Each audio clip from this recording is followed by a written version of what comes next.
नमस्कार मुलांनो, आज आपण इयत्ता 8वी मधील विषय विज्ञान या पाठाचा आपण एका नवीन भागाचा आपण अभ्यास करणार आहोत।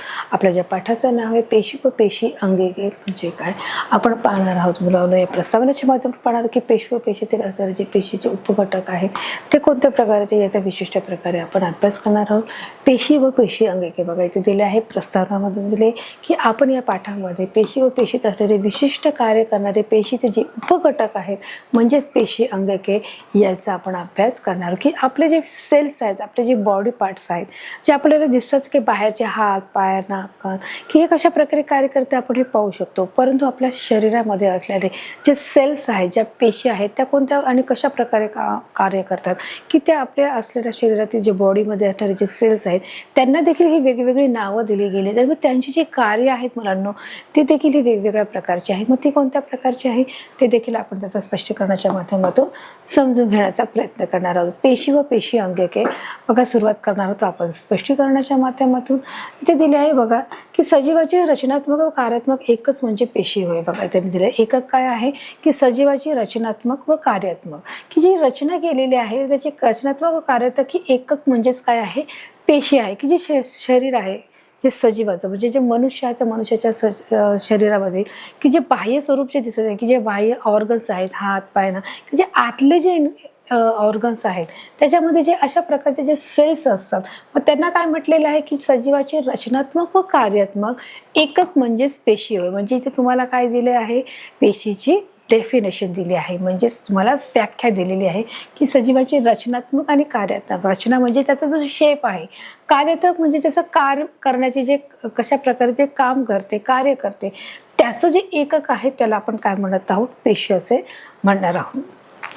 विविध अवयवामध्ये त्याच्या कार्यानुसार वेगवेगळ्या आकाराच्या व प्रकारच्या ह्या पेशी आढळतात। विविध अवयवामध्ये मग आता विविध अवयव कोणते आहेत की आपले हात पाय नाक कान घसा पोट हे जे सर्व विविध अवयव आहेत त्याच्या आपल्या इंटरनल जे ऑर्गन्स आहेत बघा, म्हणजे आतले जे इंटरनल ऑर्गन कोणते आहेत मग आपण म्हणू शकतो यकृत आहेत, फुफ्फुसे आहेत, जठर आहे। मग ह्या सर्व अवयवामध्ये त्यांच्या कार्यानुसार की प्रत्येकाचं काम कसं आहे वेगळं आहे, त्या वेगवेगळ्या आकाराच्या व प्रकारच्या पेशी आढळतात। मग त्याच्यामध्ये वेगवेगळ्या प्रकारचे शेप आहे बघा आणि त्याचे टाइप्स आहेत, म्हणजे वेगवेगळा आकार पण आहे आणि वेगवेगळ्या प्रकारच्या ह्या पेशी आपल्याला आढळत असतात कशामध्ये, विविध अवयवामध्ये जे आपले इंटरनल ऑर्गन्स आहेत। आता यांनी सांगितले की पेशी रचना म्हणजे सेल स्ट्रक्चर। सेल स्ट्रक्चर काय आहे बघा, अशा प्रकारे तुम्हाला इथे चित्र दिसत आहे। सेल स्ट्रक्चर म्हणजे पेशीची जी रचना आहे। पेशीतील कार्य कशी चालतात हे समजण्यासाठी आपल्याला पेशीतील प्रत्येक घटकांचा अभ्यास करणे आवश्यक आहे की पेशीतील कशा प्रकारे जे कार्य चालते त्याच्यामुळे आपल्याला पेशीतील हर एक घटकांचा पेशीचा आपल्याला अभ्यास करणं गरजेचं आहे। बघा त्यांनी दिलेलं आहे की कार्य कसे चालते सांगण्यासाठी आपल्याला पेशीतील प्रत्येक घटक जे हर एक जे घटक आहेत पेशीमधले त्याचा आपल्याला व्यवस्थित किंवा सविस्तर अभ्यास करणं गरजेचं आहे। तर अशा प्रकारचे सेल्स आहेत त्याचा अभ्यास करणं गरजेचं। पेशीचे भाग म्हणजे पार्ट्स ऑफ सेल आहे त्यांनी सांगितलं। मग पहिले जे आहे पेशी भित्तिका म्हणजे सेल वॉल आहे। आता ह्या कशा दिसतात बघा, इथे तुम्हाला चित्र दिलं आहे बघा, पेशी भित्तिका। तुम्हाला परीक्षेला प्रश्न विचारू शकतो मुलांनो की पेशी भित्तिकाचं चित्र काढा, तर अशा प्रकारे पेशी भित्तिकाचं चित्र तुम्हाला काढणं देखील गरजेचं आहे। त्याच्याविषयी संदर्भात माहिती काय आहे बघा, प्राणी पेशीला व पेशी भित्तिका नसतात। जे प्राणी पेशी आहे त्याला पेशी भित्तिका नसतात, तर शैवाल कैवाक व वनस्पती पेशीभोवती आढळते। त्याची तर त्यांनी दिलं आहे की बघा, आता आपण प्रथम समजून घेणार जो पेशी भित्तिका आहे अशा प्रकारे जो पातळ थर वरती असतो, नंतर हे प्राथमिक पेशी पातळ थर इथे वरती दिलेला आहे प्राथमिक पेशी भित्तिका आहे। प्रद्रव्य पटल इथे खालचे जे छोटे छोटे जे तुम्हाला डॉट दिसतात ते प्रद्रव्य पटल आहे। हेमिसेल्युलोज म्हणजे अशा प्रकारचं जो द्रव्य आहे, पेक्टिन हा देखील अशा प्रकारचं द्रव्य आहे। सूक्ष्म काष्ठतंतू हा द्रव्य आहे आणि विद्राव्य प्रथिने म्हणजे अशा प्रकारची विद्राव्य प्रथिने देखील आपल्याला त्याच्यामध्ये आढळत आहेत। म्हणून की प्राणी जे पेशी आहेत त्या प्राणी पेशीला पेशी भित्तिका ह्या नसतात, हे नेहमी परीक्षेला प्रश्न येऊ शकतो गाळलेली जागा। पेशी भित्तिका म्हणजे पेशी पटलाभोवती असणारे मजबूत व लवचिक आवरण आहे। ही जी पेशी भित्तिका आहे, पेशी भित्तिका म्हणजे पेशी पटलाभोवती असणारे जे मजबूत आणि हे लवचिक आहे ते आपण सहज बेंड होऊ शकतो, ते लवचिक आहे। मूलतः ते सेल्युलोज व पेक्टिन हे या कर्बोदकापासून बनलेले असून बघा त्यांनी दिलंय कोणत्या अवजापासून बनलेलं आहे, स्ल्युलोज आणि पॅक्टिन. बघा इथे दिलेलं आहे स्ल्युलोज आणि हे पॅक्टिन या कर्बोदकापासून हे बनलेले आहेत त्यांनी सांगितलेलं आहे. आणि कालांतराने ते लिग्निन, सुबोरिन, क्युटिन अशा बहुवेरिकी पेशी भित्तिकेत तयार होत असतात. आणि त्याच्यामध्ये आणखीन जे घटक त्याच्यामध्ये ॲड केलेले आहेत ते कोणते आहे, लेग्निन, सुबोरिन, क्युटिन अशी बहुवारिके पेशी भित्तिका ही त्यामध्ये तयार होत असतात. पेशीला आधार देणे व पेशीत जाणाऱ्या अतिरिक्त पाण्याला अडून पेशीचे रक्षण करणे ही पेशी भित्तिकाचे कार्य आहे.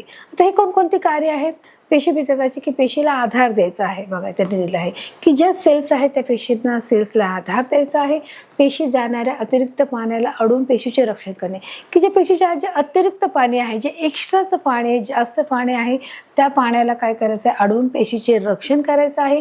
व ही पेशी भित्तिकाची कार्य आहेत. तुम्हाला परीक्षेला प्रश्न विचारू शकतात की पेशी भित्तिकाचे कार्य कोणकोणते आहेत, तर तुम्हाला सांगता आलं पाहिजे. आपलं दुसरं आहे प्रदैव्य पटल म्हणजेच पेशी पटल म्हणजे प्लाझ्मा मेमोरेन्स किंवा सेल मेमोरेन्स म्हणू शकतो. आता प्रदैव्य पटल म्हणजे काय आहे हे देखील आता आपण समजून घेणार आहोत. बघा इथे दिलेलं आहे प्रदैव्य पटल पाहणार आहोत. बघा इथे दिलं आहे पेशीभोवती असणारे पातळ, नाजूक व लवचिक जे आवरण असून पेशीतील घटकांना बाह्यावरणापासून जे वेगळे ठेवते. आता बघा हे अशा प्रकारचं हे काय आहे, पेशीद्रव्य पटल आहे. बघा इथे दिलं आहे तर त्यांनी काय दिलं आहे, पेशी पटल, प्रथि ही काय आहेत, प्रथिने आहेत. आणि अशा प्रकारचे ते कार्बोहायड्रेट जी साखळी बनलेली आहे, जी निळ्या आकाराची तुम्हाला इथे दिसत आहे, ही निळ्या आकाराची जी साखळी आहे ही काय आहे, कार्बोदके आहे. ही प्रथिने ही अशा प्रकारची इथे दिलेली आहेत. बघा मग त्याचं काय काम, पेशीभोवती असणारे पातळ, नाजूक व लवचिक आवरण असून पेशीतील घटकांना बाह्य पर्यावरणापासून वेगळे ठेवते.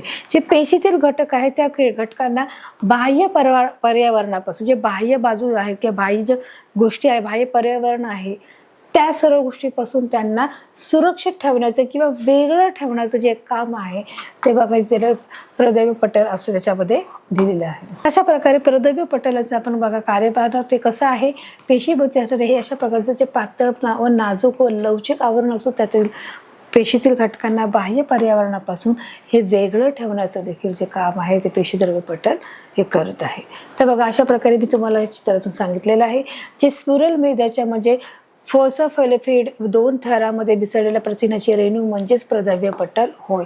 आता त्याने तुम्हाला इथे व्याख्या सांगितली आहे की जे स्पुरल मेदाच्या दोन थरामध्ये मिळालेल्या प्रथिनाची रेणू म्हणजेच काय आहे, प्रदैव्य पटल आहे असं तिथे आपण क्लिअर केलेलं आहे. प्रदैव्य पटल काही ठराविक पदार्थांना ये जा करू देते, म्हणजे प्रत्येकाला ते एंट्री करू देत नाही, तर काही जे ठराविक जे पदार्थ आहेत त्यांचीच ते ये जा करण्याचं ते काम करत आहे. जसं पाणी आहे, क्षार आहे, ऑक्सिजन, तर काही पदार्थांना अटकाव करते. तर काही जे पदार्थ आहे, जे मेन पदार्थ आहेत, पाणी, क्षार, ऑक्सिजन यांना येण्यामध्ये एंट्री करते किंवा येण्याची सहज सोडते, परंतु काही पदार्थांना ती अटकाव करत असते. ते प्रत्येक पदार्थांना हे करत नाही किंवा ते प्रत्येक पदार्थ ती एंट्री करू शकत नाही. काही पदार्थांनाच येण्यासाठीच ते काय करत आहे, एंट्री करत आहे. म्हणून त्याला निवडक्षम पारपटल असं देखील म्हटले जाते, म्हणजे सिलेक्टिव्ह पेरोमेबल इज मेमोरेन्स असे देखील त्याला म्हटले जाते. म्हणजेच काय आहे, निवडक्षम पार म्हटले जाते. कार्बन डायऑक्साईड सारखे टाकाऊ पदार्थ पेशी बाहेर पडतात, की आपण जे काही पदार्थ खातो तर त्याच्यातून जे कार्बन डायऑक्साईड यासारखे जे टाकाऊ जे पदार्थ आहेत, या टाकाऊ पदार्थ हे पेशीच्या बाहेर पडले जातात. मुलांना बघा आपण पाहणार आहोत कार्बन डायऑक्साईड सारखे टाकाऊ पदार्थ हे पेशी बाहेर पडतात. व पेशी बाहेर काही बदल झाले तर पेशीतील पर्यावरणात कायम राखण्याचे काम हे प्रदैव्य पटल करते. जर पेशी बाहेर काही बदल झाले, ते पेशीच्या बाहेर काही बदल झाले तर पेशीतील पर्यावरण कायम, पेशीच्या बाहेर जे पर्यावरण आहे ते कायम राखण्याचे जे प्रदैव्य पटल काम करत असते, या समस्थिती असं देखील म्हटले जाते. आता आपण बघा पाहणार आहोत पेशीची ऊर्जा वापरून चालणारी जी क्रिया आहे, की पेशीमध्ये जी ऊर्जा आहे म्हणजे जी एनर्जी आहे ते वापरून चालणारी क्रिया आहे. मग ते कोणत्या प्रकारची आहे ते देखील आपण या चित्राच्या माध्यमातून स्पष्ट करणार आहोत. पहिलं आहे पेशीय भक्षण. बघा आता इथे दिलेलं आहे पेशीय भक्षण म्हणजेच काय, की बाहेरील पर्यावरणातून अन्न व इतर पदार्थ हे गिळंकृत करणे. जे पहिलं कार्य काय आहे, की जे बाहेरचे पर्यावरणात जे असलेले जे अन्न आहे व इतर जे पदार्थ आहे अशा प्रकारे ते गिळंकृत करणे, म्हणजे त्याला आत करणे. Step 1, step 2, step 3. दुसरं आहे पेशी उत्सर्जन. बघा टाकाऊ पदार्थ पेशी बाहेर टाकणे. उत्सर्जन म्हणजे काय की नको असलेले जे पदार्थ आहे ते बाहेर टाकणे म्हणजे त्याला आपण उत्सर्जन बोलतो. जशा प्रकारे बघा आपल्याला जर घाम आला तर घामाच्या माध्यमातून की जे आपल्या शरीरामध्ये जर हाताला जर घाम येत आहे मग आपल्या छिद्रामधून म्हणजे आपण म्हणतो की जो घाम येत आहे म्हणजेच आपल्या शरीरामध्ये असलेले जे नको असलेले जे पदार्थ आहेत ते आपल्या घामाच्या माध्यमातून हे बाहेर पडले जातात म्हणजे उत्सर्जन होत आहे. म्हणजेच टाकाऊ पदार्थ हे पेशी बाहेर टाकले जातात. तिसरा बघा आपण नेक्स्ट घटक म्हणणार आहोत पेशीची ऊर्जा न वापरता चालवणारी क्रिया. मग पेशीची ऊर्जा न वापरता चालवणारी क्रिया कोणती आहे? जे पहिलं आहे ते विस्मरण आहे. मग O2 CO2 सारखे लहान रेणू पेशीमध्ये घेणे किंवा पेशी बाहेर सोडणे हे त्याचे काम आहे. बघा इथे पेशी दिली आहे त्या पेशीच्या बाहेर की म्हणजेच काय ते ऑक्सिजन आणि कार्बन डायऑक्साईड सारखे लहान रेणू हे पेशीमध्ये घेणे किंवा पेशी बाहेर सोडण्याचं जे काम आहे ते बघा या क्रियेमध्ये घडत असते. दुसरं आहे परासरण म्हणजे ऑस्मॉस म्हणजे काय आहे? जास्त पाणी असलेल्या भागाकडून कमी पाणी असलेल्या भागाकडे प्रद्रव्य पटल किंवा निवडक्षम पारपटलातूनही होण्याचं असते. तर अशा प्रकारे बघा ही जी क्रिया आहे की जास्त पाणी जे असलेला जो भाग आहे भागाकडून कमी पाणी असलेल्या भागाकडे प्रद्रव्य पटले जात असते म्हणजेच त्याला निवडक्षम किंवा पारपटलातून जो होणारा जो भाग आहे बघा त्या पाण्याचा प्रवास म्हणजे काय म्हणणार आहोत? परासरण बोलणार आहोत. पुन्हा एकदा आपण बघा पाहणार आहोत जास्त पाणी असलेल्या भागाकडून कमी पाणी असलेल्या भागाकडे प्रद्रव्य पटल म्हणजेच निवडक्षम पारपटलातून होणारा त्यांनी सांगितलेलं आहे की चित्रात दाखवल्याप्रमाणे की अशा प्रकारे बघा त्यालाच काय म्हणत आहोत? निवडक्षम किंवा पारपटलातून जो होणारा जो भाग आहे तर बघा इथे कसं चित्र त्याला म्हणतात पाण्याचा प्रवास म्हणजे जो पाण्याचा जो प्रवास होत आहे त्याला आपण म्हणत आहोत परासरण असे म्हणत आहोत. म्हणजे बघा इथे दाखवलेलं आहे चित्रामध्ये कशा प्रकारचं जास्त भागाकडून बघा इथे दिलंय जास्त पाण्याच्या भागाकडून कमी भागाकडे दिलं आहे. म्हणजे बघा इथे जो भाग दिलेला आहे इथे जो भाग दिला आहे म्हणजे जिथे पाणी जास्त आहे तिथे जास्त पाणी असलेल्या भागाकडून कमी असलेल्या भागाकडे प्रद्रव्य पटल निवडक्षम केले जाते आणि पारपटलातून होणारा म्हणजेच आपण त्याला काय म्हणत आहोत? पाण्याचा प्रवास म्हणजेच परासरण असे म्हणणार आहोत. बघा आता इथे तुम्हाला वेगवेगळे तुम्हाला इथे चित्र दिलेले आहेत 1 2 3 4 5 6 चित्र दिले. या 6 चित्रामध्ये त्यांनी काय सांगितलं की पेशीच्या भागाची रचना इथे तुम्हाला सांगितलेली आहे. इथे H2O म्हणजे काय आहे? पाणी आहे. आपल्याला हे सूत्र माहिती आहे. पाण्याचं सूत्र काय आहे? H2 आहे. म्हणजे बघा इथे H2 इथे H2O इथे कमी आहे इथे जास्त आहे. बघा इथे H2O इथे तुम्हाला पाणी दिसतच नाही म्हणून हे झाड सुकून गेलेलं आहे. मग इथे दिले वनस्पती पेशीतील परासरण व प्राणी पेशीतील परासरण ही भौतिक क्रिया असून ती घडण्याच्या 3 वेगवेगळ्या शक्यता असतात. आता याच्याबद्दली जी क्रिया आहे की वनस्पतीची पेशीतील जे परासरण आणि प्राणी पेशीचे जे परासरण ही एक कशी क्रिया आहे? भौतिक प्रकारची प्रक्रिया असून ती घडवण्याचे 3 वेगवेगळे हे प्रकार आहे किंवा शक्यता 3 वेगळ्या पद्धतीने ते प्रकार होऊ शकतात. वेगवेगळे माध्यम आहेत. 3 कोणत्या पद्धतीची आता ते देखील आपण या पाठाच्या माध्यमातून पाहणार आहोत. तर अशा प्रकारे बघा पहिलं जे आहे समपरासरी म्हणजे इस्टॉनिक द्रावण आहे. म्हणजे पहिलं कोणतं आहे? पेशीभोवती असलेले माध्यम व पेशी या दोन्हीतील पाण्याचे जे प्रमाण सारखे असते त्यामुळे पाणी आत व बाहेर जात नाही. आता त्यांनी बघा इथे तो तुम्हाला घटक जो मूळ करून दाखवला आहे की पेशीभोवती म्हणजे पूर्ण पेशीभोवती असलेले जे माध्यम आहे ते पेशी या दोन्हीतील पाण्याचे प्रमाण कसे आहे? सारखे आहे. पेशीच्या आतमध्ये किंवा पेशीच्या बाहेरचे जे पाणी कसे आहे? सिमिलर आहेत. सारखे असल्यामुळे पाणी आत किंवा बाहेर जात नाही आहे. आता बघा अशा प्रकारे आता इथे दुसरा बघा त्यांनी जे चित्र दाखवलेलं आहे ते बाहेर जात नाही. मग त्याला म्हणा अपरासरी म्हणजे हायपोटेनिक द्रावण म्हणजे कोणतं आहे? बघा पेशीतील पाण्याचे प्रमाण कमी व भोवतालच्या माध्यमातील पाण्याचे प्रमाण जास्त असलेल्या पेशीत पाणी शिरते. आता इथे मात्र जे सेकंडली आहे त्यांनी सांगितले पेशीतील पाण्याचे प्रमाण कमी आहे. जे पेशी आहे त्याच्यातील पाण्याचे जे प्रमाण आहे कमी आहे परंतु सभोवतालच्या परंतु जे सभोवतालचे माध्यम आहे त्याच्या माध्यमातील पाण्याचे प्रमाण हे जास्त असल्याने पेशीत पाणी शिरले जाते. मग इथे पाणी असल्यामुळे याच्यामध्ये पाणी ही भरपूर प्रमाणात शिरण्याचं काम करते. यालाच अंतःपरासर म्हणजे एंडोनॉमस असे म्हटले जाते. उदाहरणार्थ बेदाणा पाण्यात ठेवल्यावर काही वेळाने तो फुगला जातो. बरोबर आहे. आपण पाहिलं की शेंगदाणे जे असतात ते आपण रात्री पाण्यामध्ये ठेवले गेले की ते शेंगदाणे कसे होतात? फुलून जातात म्हणजे अंतःपसरण होत असते. जो आपला तिसरा प्रकार आहे अपारसारी तर ते काय आहे? तिसरा प्रकार पेशीतील पाण्याचे प्रमाण कमी व सभोवतालच्या माध्यमातील पाण्याचे प्रमाण जास्त असल्याने पेशीत पाणी शिरते. आता बघा इथे त्यांनी काय सांगितलेलं आहे? बघा इथे चित्रामध्ये तुम्हाला दिसत आहे की पेशीतील पाण्याचे प्रमाण हे कमी आहे परंतु सभोवतालच्या माध्यमातील पाण्याचे प्रमाण हे जास्त असल्याने हे पेशीमध्ये पाणी शिरत आहे. म्हणजेच आपला जो तिसरा घटक आहे त्या घटकावर पाहणार आहोत. तिसरा घटक आहे अतिपाराशरी म्हणजे हायपोटोनिक द्रावण. तो कोणत्या प्रकारचा आहे बघा, आपण चित्राच्या माध्यमातून समजून घेणार आहोत. तिसरं आहे पेशीतील पाण्याचे प्रमाण जास्त व पेशीभोवतालच्या माध्यमातील पाण्याचे प्रमाण कमी असल्याने पेशीतून पाणी बाहेर पडते बघा, आता त्यांनी सांगितलेलं आहे. तर अशा प्रकारचे चित्र दिलं, जे पेशीतील जे पाण्याचे जे प्रमाण आहे ते पाणी जे प्रमाण ते जास्त आहे व पेशी भोवतालच्या माध्यमातील जे पाण्याचं प्रमाण हे कमी आहे, त्याच्यामुळे ते पेशीतून पाणी हे बाहेर पडते बघा. अशा प्रकारे पेशीतून पाणी बाहेर पडते. प्राणी पेशी किंवा वनस्पती पेशीतील पाणी हे बाहेर परिसरण म्हणजेच एक्सोमोसिस प्रक्रियेमुळे बाहेर पडल्यामुळे होत असते बघा. त्यांनी सांगितले की अशा प्रकारे त्यांनी मला चित्राच्या माध्यमातून इथे दाखवलेलं आहे की कशा प्रकारे पेशीतले पाणी हे बाहेर आहे. मग त्यालाच पेशीद्रव्य आकारता या क्रियेला रससंकोच म्हणजे प्लास्मामोलिसिस असे म्हटले जाते बघा. अशा प्रकारे पेशीद्रव्य हे आकसते आणि पेशीद्रव्य हे आकसण्याचं काम करते, त्याला प्लास्मोलिस असे म्हटले जाते. तिसरं आहे पेशीद्रव्य म्हणजेच कॅक्टोप्लास्ट असे म्हटले बघा. तिसरा कोणता प्रकार आहे कॅक्टोप्लास्ट. प्रद्रव्य पटल व केंद्रक यामधील तरल पदार्थाला पेशीद्रव्य म्हणतात. आता त्यांनी की पेशीद्रव्य म्हणजे काय आहे, तर पेशीद्रव्य पटल प्रद्रव्य पटल व केंद्रक यामधील जे तरल पदार्थ आहे त्याला आपण काय म्हटले जातं, पेशीद्रव्य. व अशा प्रकारे बघा हे पेशीद्रव्य असते. पेशी अंगका व्यतिरिक्त असलेल्या पेशीतील भाग म्हणजेच पेशीद्रव्य आहे. तो कसा आहे, चिकट असून सतत हालचाल करीत राहतं व त्यात पेशी अंगके ही विखुरलेली असतात. की तो काय असतो, चिकट असून त्याचं सतत हालचाल करत राहतो आणि त्याची जी अंगके आहे ती पेशी अंगके आहे ही काय आहे, विखुरलेली आहेत. विखुरलेली म्हणजे आपण किती विस्तृत प्रमाणात पसरलेली आहेत. पेशीद्रव्यात अमिनो आम्ले, ग्लुकोज, जीवनसत्वे व साठवलेली असतात. की पेशीद्रव्यामध्ये काय काय आहे, अमिनो आम्ले आहे बघा इथे दिलेले आहे. पेशीद्रव्यामध्ये अमिनो आम्ले आहे, ग्लुकोज आहे, जीवनसत्वे साठवलेली असतात. तशा प्रकारे 3 प्रकारचे जे आम्ले आहेत ते आपल्याला चित्रामध्ये दिसत आहे बघा. काय काय आहे, अमिनो आम्ल आहे बघा.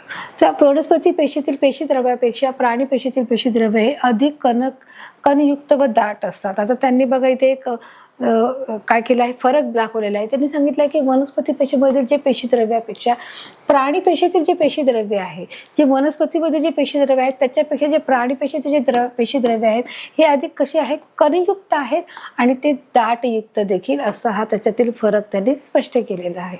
आपला नेक्स्ट आहे पेशी अंगके म्हणजे सेल ऑर्गन सेल्स असे त्यांनी सांगितले आहे. ऑर्गेनेलिस ते कोणते आहेत, विशिष्ट कार्य करणारे पेशीतील उपघटक म्हणजेच पेशी अंगके होय. त्यांनी सांगितले की जे विशिष्ट जे कार्य करतात त्यांना काय म्हटलं, पेशीतील उपघटके असे म्हटले जातात. ही अंगके म्हणजेच पेशीचे अवयव आहेत. आणि ही अंगके काय आहेत, पेशीचे अवयव आहेत.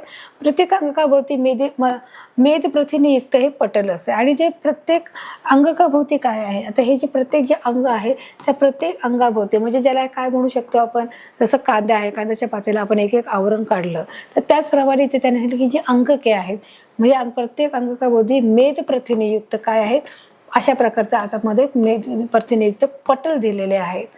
आता नेक्स्ट आहे केंद्रक म्हणजेच काय, न्यूक्लियस. केंद्रकला काय बोलले आहे, न्यूक्लियस. केंद्रकाभोवती दुहेरी आवरण असून त्यावर केंद्रकी छिद्रे असतात. आता हे काय आहे, केंद्रके आहे. केंद्रकेमध्ये दुहेरी आवरण आहे बघा. इथे हा एक आवरण आहे आणि हा एक आवरण आहे. आवरण असून त्यावर केंद्रकी छिद्रे असतात. मग अशा प्रकारची छोटी छोटी काय आहेत, तुम्हाला इथे छिद्र दिसत आहेत बघा. ही छोटी छोटी काय आहेत, यावर केंद्रकी छिद्रे असतात. केंद्रकाभोवती दुहेरी आवरण असतं त्यावर बघा केंद्रकी अशा प्रकारची जी छिद्रे देखील आपल्याला दिसत आहेत. या छिद्रामधून केंद्रकाच्या आत बाहेर होणारे पदार्थाचे वहन होते आणि या छिद्रामधून केंद्रकाच्या आत बाहेर होणारे पदार्थाचे वहन होत असते म्हणजे पदार्थ आत बाहेर जात असतो. केंद्रकामध्ये एक गोलाकार केंद्रकी म्हणजे न्यूक्लियस व रंग पदार्थाचे जाळे असून हे रंगसूत्रे पातळ दोऱ्यासारखे असते.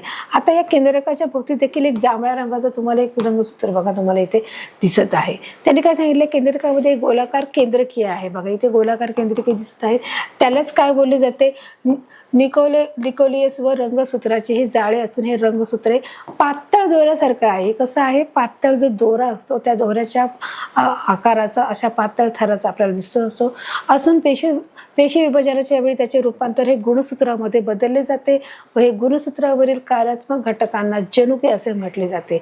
आणि जे गुणसूत्र जे कार्यात्मक घटक आहेत त्यांना काय म्हटले जाते, गुणसूत्र म्हणजे जीन्स असे म्हटले जाते बघा. आता आपलं नेक्स्ट आहे केंद्रकाचे कार्य. केंद्रकाचे कार्य कोणते आहे बघा.